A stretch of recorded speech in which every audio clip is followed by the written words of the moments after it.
হেব্বি লাগছে তোকে।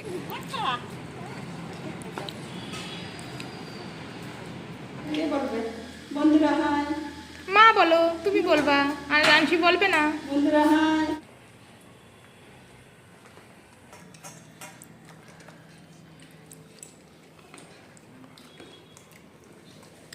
খুব ভালো।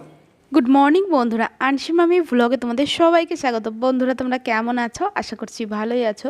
তো বন্ধুরা আজকে হলো সোমবার আর এখন ঘড়িতে বাজে হলো সকাল 9টা।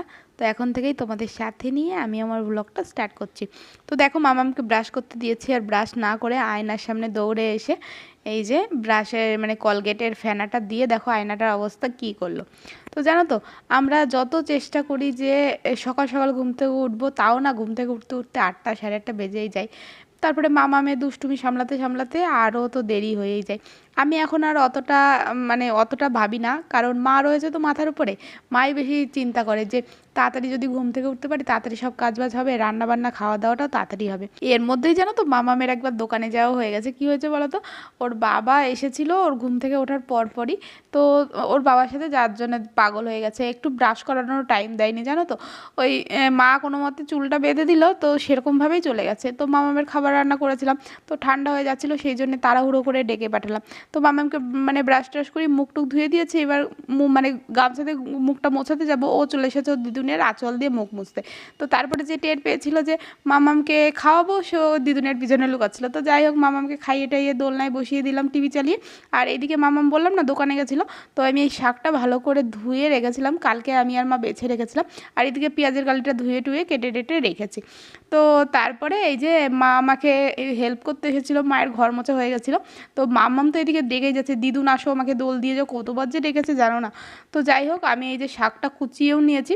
কী হয়েছে বলো তো, আমার যখন শরীরটা ভালো ছিল না তখন গায়ের জোর এতটাই কম ছিল যে আমি একটু চাকুটাও ধরতে পারতাম না, চাকু দিয়ে কোনো কিছু কাটতেও পারতাম না।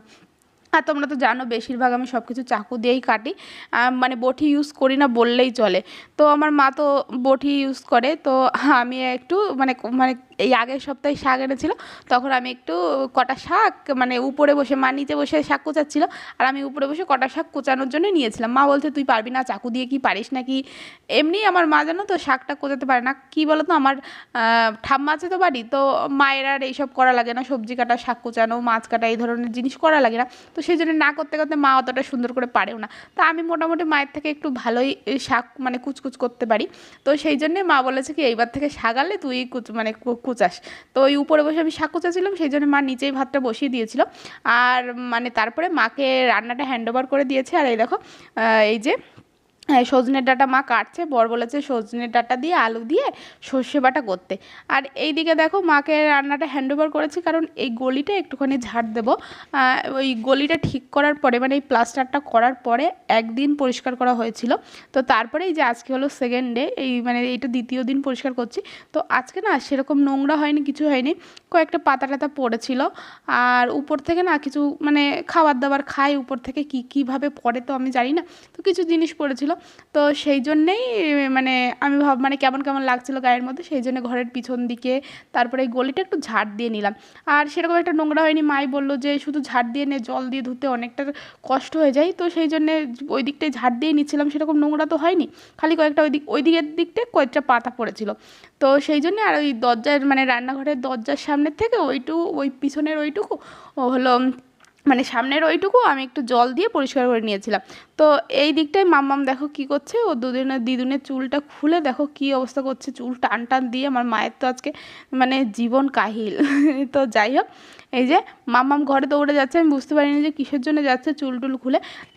পরে তো দেখলাম যে ও চিরুনি আনতে যাচ্ছে, আমাকে দেখে আরও জোরে জোরে দৌড়াচ্ছে আমি যদি চিরুনিটা কেড়ে নিই। তো যাই হোক, এই যে দেখি কি মাথা আঁচড়াতে যাচ্ছে। তারপরে তাড়াতাড়ি করে চুলটা বলছি চিরুনিটা কেড়ে নিলাম, কারণ এখন যদি এই রান্নাঘরে মাথা আঁচড়ায় সব চুল ভাত মানে খাবারে পড়বে। তো তারপরে আমি স্নান টান করে এসেছি, তারপরে পুজো দিতে যাচ্ছিলাম, হঠাৎ করে ফোন এসেছে।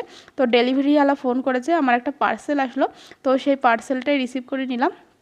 তো এই পার্সেলটা আমি সুনিতার জন্য অর্ডার দিয়েছিলাম, কারণ সুনিতার বার্থডেতে মানে সুনিতার মা নিমন্ত্রণ করেছে, তো এবার খালি হাতে তো আর যাওয়া যায় না। তো সেই জন্যে আমি অর্ডারটা করেছিলাম। আর কী হয়েছে বলো তো, আমি যেই ড্রেসগুলো পরি সেগুলো সব অনলাইন থেকে কেনা, আর এত রিজনেবল প্রাইসে কেনা না, মানে খুব কম দামে এত সুন্দর সুন্দর যে জিনিস পাওয়া যায় মানে অনলাইন ডেলিভারিতে। তো সেই জন্য আমি বেশিরভাগ জিনিসই আর এই ওয়ান পিস জিন্স টপ যাই বলো, তো আমি এগুলো সব হলো অনলাইনে অর্ডার দিই। তো আমার এই ওয়ান পিসগুলো দেখে না সুনিতার খুব পছন্দ হয়, তো সুনিতার মা ওকে কিনে দিতে চায় না।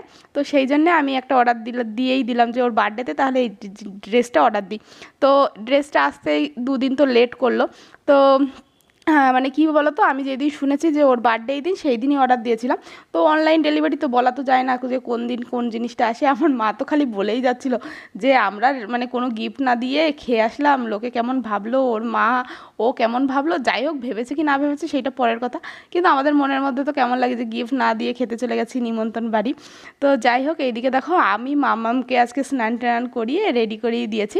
অন্য দিন তো দেখো যে মা মানে স্নান টান করায় আর আমি এই বরকে খেতে দিই বা রান্নাটা কমপ্লিট করে। আজকে না পুরো উল্টো হয়ে গেছে, আমার কাজটা মা করেছে আর মায়ের কাজটা আমি করেছি।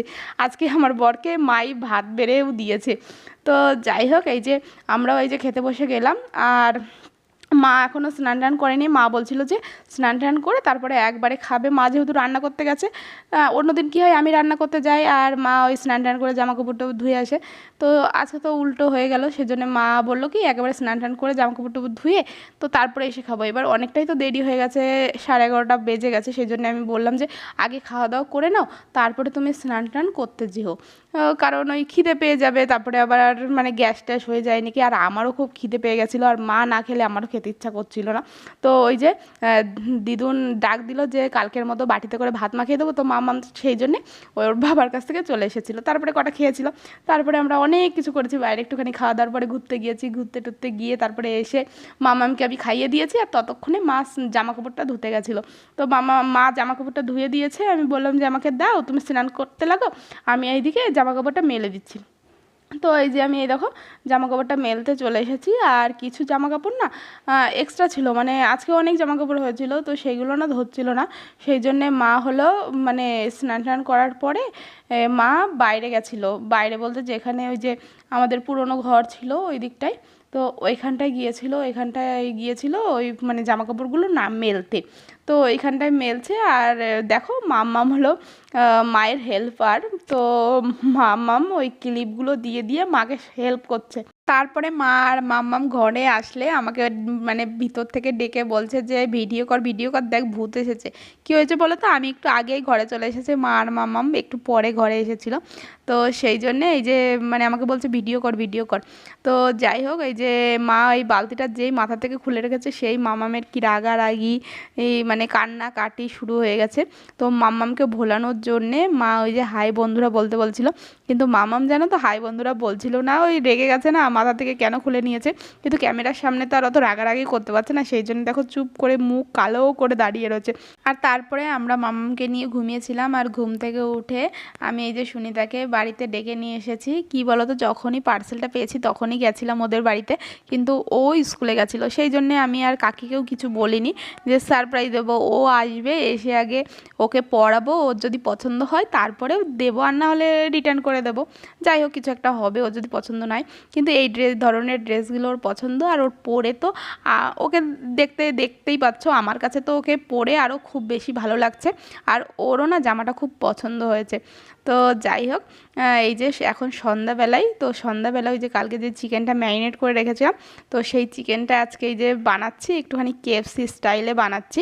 ওই ময়দা টয়দা দিয়ে আমি ভেবেছিলাম, আগের দিন কাকি যে পকোড়া বানিয়েছিল না, তো সেই পকোড়ার মতো মা খেতে চেয়েছিল, কিন্তু আমি ভাবলাম একটুখানি অন্য রকমভাবে বানাই। তো এই যে একটুখানি ময়দা, একটুখানি কর্নফ্লাওয়ার, তারপরে একটুখানি মানে সব মশলাপাতি, গুঁড়ো মশলা, তারপরে একটু আদা রসুনের পেস্ট, এইগুলো দিয়ে ওই ব্যাটারটা একটু মাখিয়ে নিয়েছি। আর ওই চিকেনটা তো কালকে দেখলে ম্যারিনেট করেছিলাম, আর আজকে শুধু একটুখানি ডিম ভেঙে দিয়েছি একটা, তো সেইটা ডিম টিম ভেঙে দিয়ে এই যে দেখতেই পাচ্ছ কেমনভাবে ওই মানে ব্যাটারের মধ্যে, মানে ব্যাটার বলছি ওই গুঁড়ো ময়দা টয়দার মধ্যে চুবিয়ে চুবিয়ে তারপরে এই যে পকোড়াটা পুরো ভেজেও নিয়েছি। তো এই যে বর এসেছে, বরকে পকোড়াটা খেতে দিয়ে দিয়েছি। আর বর বলছে পকোড়াটা ভালোই হয়েছে।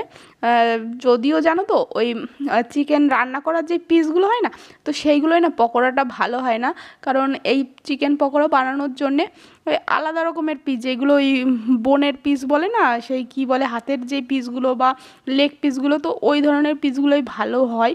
আর বরকে বলেছি ওই হাতের যে ললিপপ পোর্শনটা আছে না, তো ওইটা, তারপরে লেগ পিস, তো এই ধরনের পিসগুলো আরেকদিন এনে দিতে, তো মাকে ভালো করে আবার রান্না করে খাওয়াবো, মানে পকোড়া বানিয়ে খাওয়াবো। তো আজকের পকোড়াটা মায়েরও খুব ভালো লেগেছে, আর আমার বরেরও ভালো লেগেছে, আর মামামের তো ভালো লেগেছে, ওই নিয়ে কোনো কথা হবে না।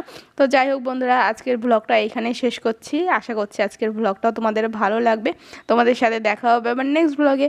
বাই বাই বন্ধুরা, ভালো থেকো, সুস্থ থেকো, সাবধানে বাই বাই থেকো। বলো। Bye bye. Good night, Good night. See you later. Good night. Flying kiss দাও।